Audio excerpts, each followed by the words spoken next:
Hello, my name is Amina and I'm your decision making specialist. And today is day 9, March 25th, 2020 of in-home sheltering. And here we are. Thank you for coming back. I'm really glad you did. I hope you're well and everyone around you is doing well too. And welcome back. If it's your first time, I am glad that you found me. And I hope you'll come back because I will be here in shelter for a lot more days.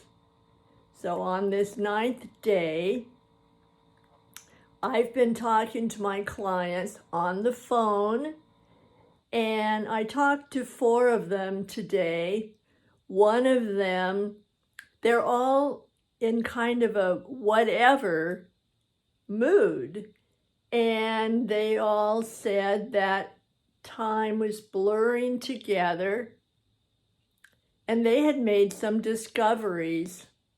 My one gentleman works for a tech company, and he said he slept in today, then he worked, then he took a nap, then he went for a bike ride just around his neighborhood with no one present, and then he said he did some more work, and then he had lunch, did some more work, and he just kind of interlaced the work in with his regular life or his regular life within his work, whichever way you want to put those together.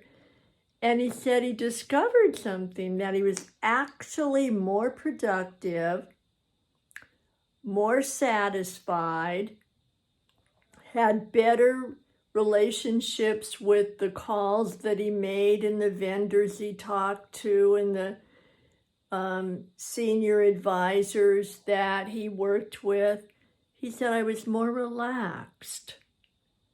And he said, I didn't have to drive an hour and a half to work and be coming home right now an hour and a half to get back here. And that made such a difference in my life.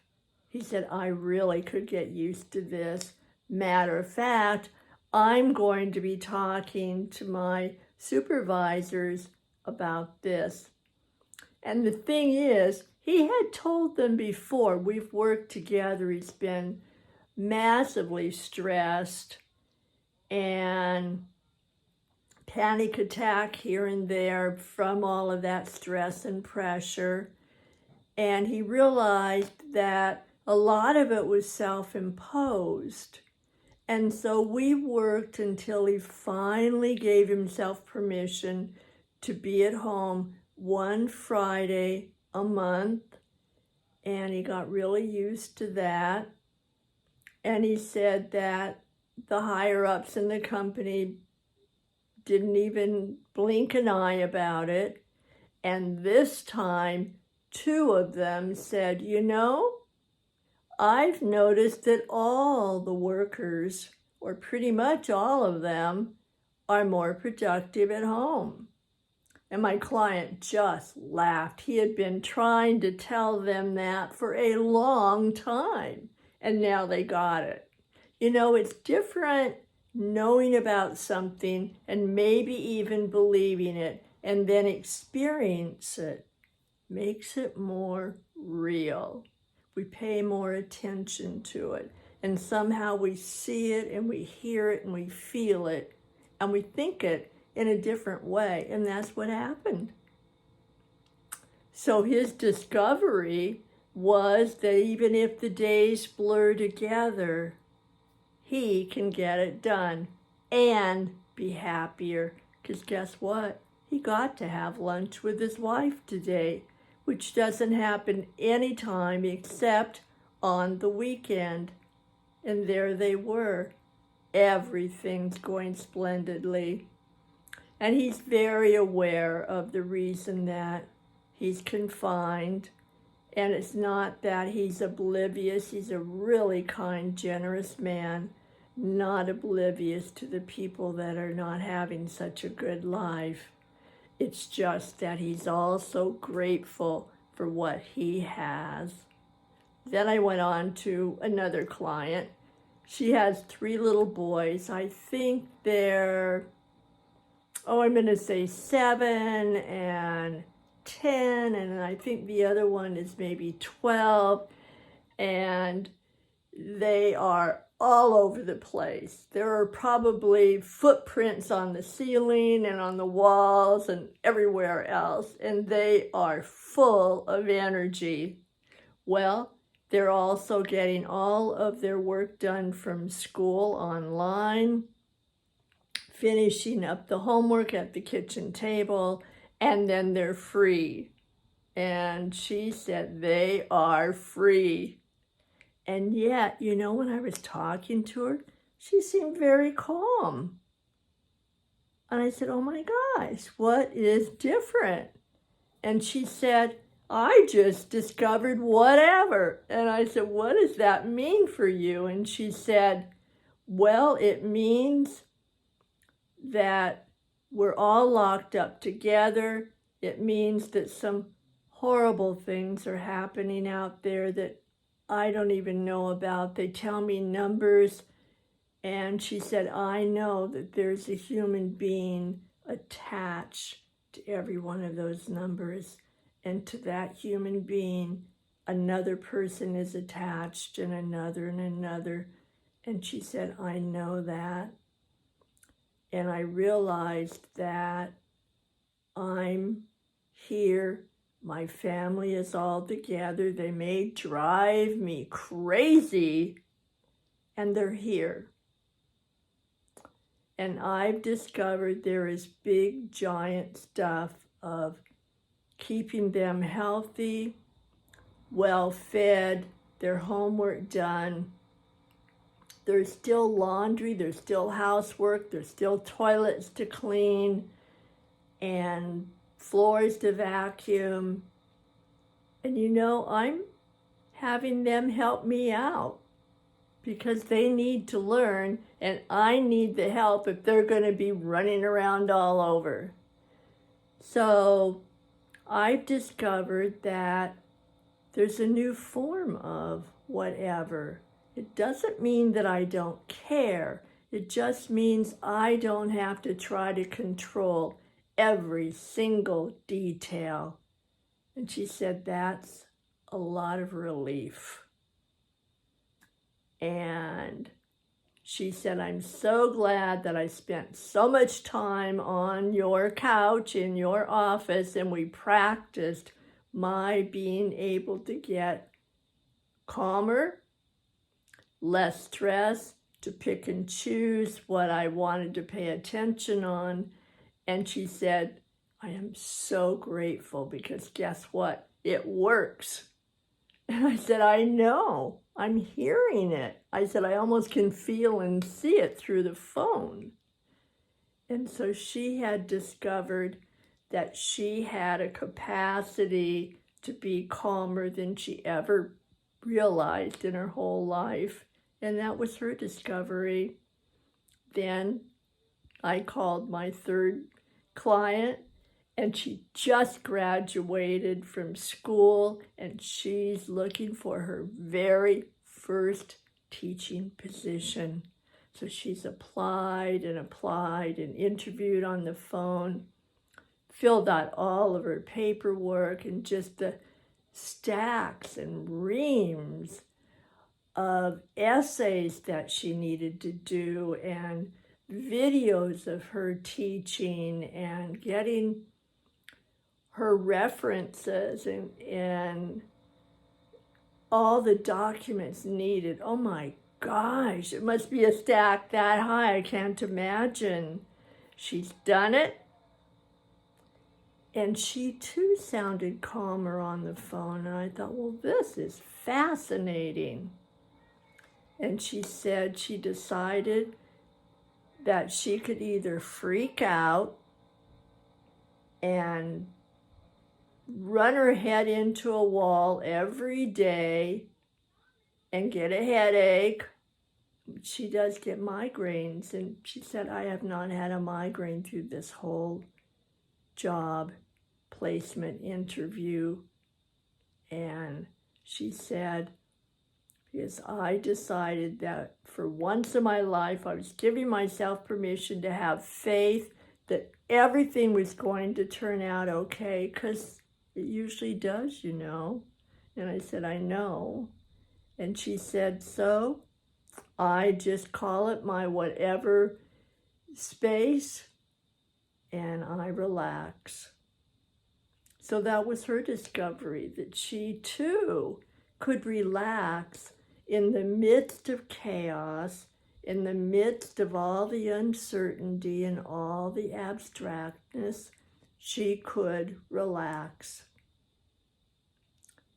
And the fourth one is a knockout of an extrovert. I mean, she is out there with people at the parties, at affairs, doing public service. I mean, she is just everywhere because she loves being out. And I asked her how she was doing because she is in her apartment all by herself. And I could imagine she was just crazy by now. And she said that she actually was finishing a painting, and I thought, wow, she hasn't painted for a long time. And she said, you know, we kept talking about the difference between being alone and loneliness. And she said, every time that I would not go out, I felt this incredible loneliness. And like the FOMO that I was missing out on something. And she said, and once I quit struggling and ranting and raving in my mind that I couldn't go out and feeling very entitled, very upset, and started thinking about what was really going on for other people, I settled down and I realized that this was free time in a certain way. I wasn't able to say yes, and I didn't have to say no. And I gave myself permission to check out how I felt. And after a few days, I started feeling okay. I started looking around and realizing that without all the people, without all the events, without all the things to do and places to go, that it was just me and my easel and my acrylics and all those lovely brushes that I love to touch. And I just started painting. And I am so deeply into my painting that I lost track of what day it was, what time it was. I have not felt this joy in so long. I thought being out there that everything was just perfect, and I realized something. I discovered that sometimes I confused excitement with joy. They're not necessarily the same, I discovered. The adrenaline, the out there, the extrovert part, oh my gosh, that is just thrilling to me. And yet, on these days when I've been alone and no one around, I haven't checked social media, I haven't checked my phone, I haven't called anyone, I haven't even really thought about anybody. I've just been so focused on my painting. I haven't even thought about myself. I've just been so full of joy. There's no other word I can use. And she said, I'm so glad. I'm sorry for the consequences. I'm sorry for the reason that I'm in shelter. And I really am grateful for this time to discover a part of me that I thought I had lost, and I didn't. So those are my 4 clients. And I'm wondering about you now. What have you discovered? What have you discovered about you that you've forgotten? What have you discovered about the self-imposed in shelter? If your state has that, or your country, what have you discovered about you? Write it down below, let me know, and thanks for coming. I am very glad to have you here, because otherwise I'm just talking to my camera in my room all by myself. So I'm glad that I have somebody around. Take care. Let me know if you like it. Let me know if there's anything that you would like me to talk about, because I am here to serve. And I have been doing this for a long time, and I intend to keep on, and I would love you to be part of the conversation, part of the dance. Let's write a story together. Let's write a story that we want to live and we're really joyful about. Thanks for coming. Take care. I hopefully will see you tomorrow on day 10. I will be here. I'll watch for you. Bye for now.